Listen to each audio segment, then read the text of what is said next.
दोस्तों, एक दिन एक औरत अपने 4 साल के बेटे के साथ एक होटल में रहने के लिए आती है।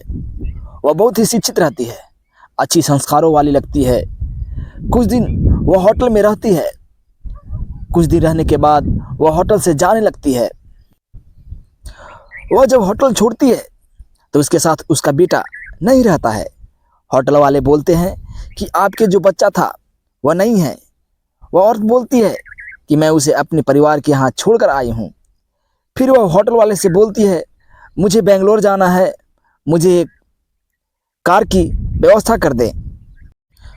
दोस्तों, वह औरत गोवा में होटल ले रखी थी और बाई रोड बेंगलोर जाना चाहती थी। होटल वाले बोलते हैं, मैडम कार आपको बहुत महंगा पड़ेगा, आप फ्लाइट से चले जाइए। तो औरत बोलती है, नहीं, मुझे बाई रोड जाना है। होटल वाले कैब की व्यवस्था कर देते हैं।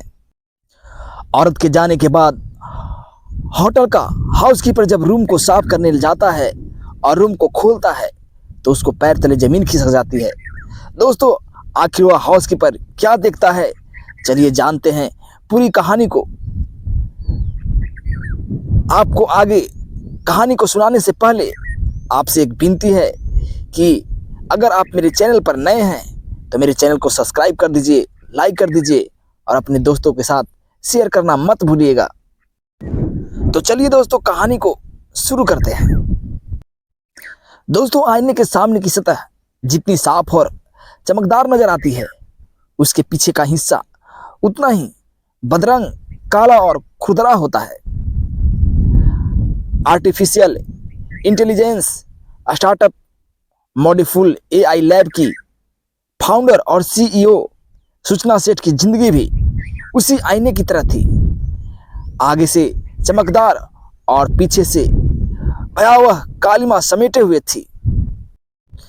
सूचना सेठ इस कदर तनाव, घृणा, जलन, सबक सिखाने और बदला लेने की भावना से भरी हुई थी कि अपने 4 साल के मासूम बेटे को अपने हाथों से कत्ल करते समय उसके हाथ नहीं कांपे। अपने बेटे की कत्ल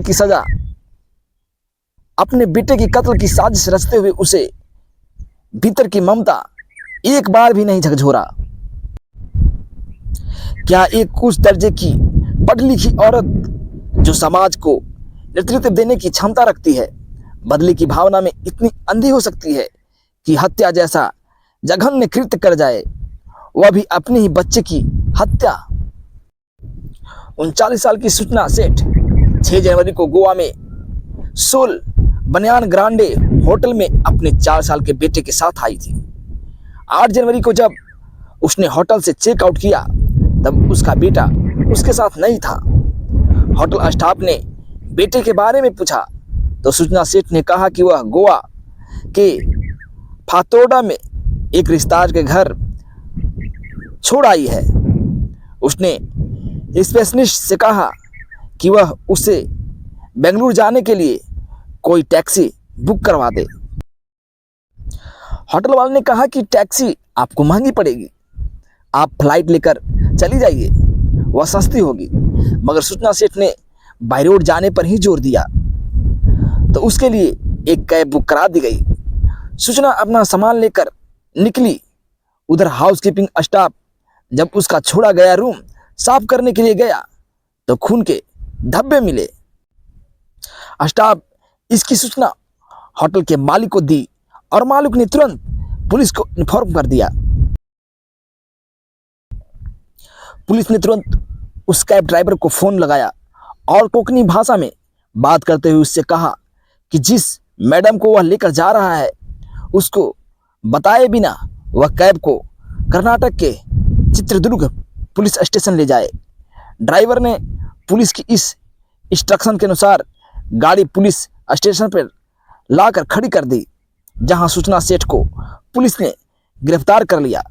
सूचना सेठ के सामान की तलाशी लेने पर उसके बच्चे की लाश पुलिस को उसके बैग में मिली। तो चलिए दोस्तों, सूचना सेठ ने अपने बच्चे की हत्या क्यों की, इसके बारे में हम आपको बताएंगे। इस सवाल के जवाब में जो कहानी निकल कर आई है वह एक ऐसी औरत को सामने लाती है जो एक तरफ बहुत पढ़ी लिखी, मेहनती, सेल्फ मेड नेतृत्व क्षमता से भरपूर, उद्योग जगत की अति महत्वाकांक्षी और समाज में अपनी हैसियत रखने वाली निर्भीक औरत है, तो वही दूसरी तरफ सामाजिक और पारिवारिक चक्रव्यूह में फंसी घुटन, तनाव, गुस्से, अपमान, नफरत, झगड़े, जिसके अंदर अपने पति से बदला लेने का लावा उबल मार रहा था, जिसके चलते उसने अपने बेटे को मौत की नींद सुला दी। हत्या की वजह जानने से पहले सूचना सेठ की शैक्षिक योग्यता पर एक नजर डालते हैं। सूचना सेठ एक एथिक एक्सपर्ट और डेटा वैज्ञानिक है, जिसके पास डेटा विज्ञान टीमों को सलाह देने और स्टार्टअप व उद्योग अनुसंधान प्रयोगशाला में मशीन लर्निंग समाधानों को स्केल करने का 12 वर्ष से अधिक का अनुभव है। वह AIE एथिक्स सूची में 100वां प्रतिभाशाली महिलाओं में से एक है।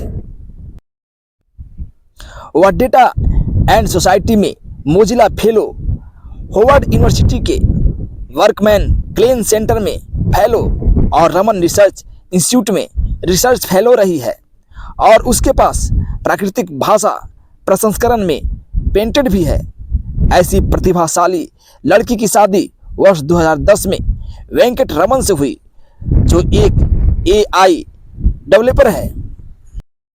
शादी के बाद दोनों में वैसी ही नोक झोंक चलती रही जैसे आमतौर पर भारतीय घरों में होती है। शादी के 9 साल बाद वर्ष 2019 में सूचना ने एक बेटे को जन्म दिया, मगर बेटे के जन्म के बाद से पति पत्नी में झगड़े काफ़ी बढ़ गए। 2020 में सूचना और उसके पति के वेंकटरमन के बीच विवाद इतना बढ़ गया कि दोनों ने तलाक ले लिया। कोर्ट ने बच्चे की कस्टडी सूचना सेठ को दी और आदेश दिया था कि वेंकटरमन अपने बच्चे से हर रविवार को मिल सकता है, मगर सूचना अपनी पति वेंकटरमन से इतनी नफरत करने लगी थी कि वह नहीं चाहती थी कि वह अपने बेटे से मिलने आए और उसकी नज़र वेंकटरमन पर पड़े। इस नफरत ने उसकी बुद्धि कुंद कर दी और वह एक ऐसे जघन्य अपराध की तरफ पड़ गई जिसको सुनकर एकदम मुंह से यही निकलता है, यह कैसी माँ है। न रहेगा बांस न बजेगी बंसुरी कहावत को चरितार्थ करते हुए सूचना सेठ ने बच्चे को ही खत्म करने का भयावह प्लान बना डाला। उसने अपने बेटे को गोवा घुमाने का प्रलोभन दिया। 4 वर्ष का मासूम बालक घूमने के बाद सुनकर उत्साहित हो उठा। सूचना बेटे को साथ लेकर गोवा गई और वहां होटल के कमरे में उसका कत्ल करके लाश ठिकाने लगाने के उद्देश्य से बैग में भरकर टैक्सी से बेंगलुरु के लिए रवाना हो गई। यह तो होटल स्टाफ की तेज तरारी काम आ गई और सूचना को बीच राह में ही पुलिस ने लाश के साथ दबोच लिया। दोस्तों, यह आपराधिक घटना भारतीय समाज में विवाह संस्था में भर चुकी है। संडार्थ मनुष्य के नैतिक पतन, मानवीय गुणों और सहनशीलता के हवास और महत्वाकांक्षाओं के टकराव को उजागर करती है।